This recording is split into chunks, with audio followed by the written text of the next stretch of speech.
ka ba? Or parang ang dami mong nararanasan na kamalasan sa buhay mo o kaya sa negosyo mo?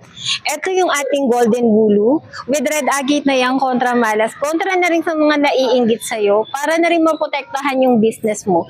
So paggising mo sa umaga, pwede itong katabi ng kwarto, iikot mo lang siya to start your new day.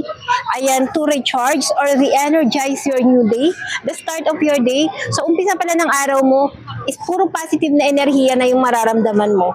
So, i-rotate mo lang siya or iikot mo siya para magkaroon ng 360 degrees na bagong perspective para sa negosyo mo. And kung ikay nahihirapan din mag-strategy sa negosyo mo, ito rin yung for wisdom din to and for intelligence.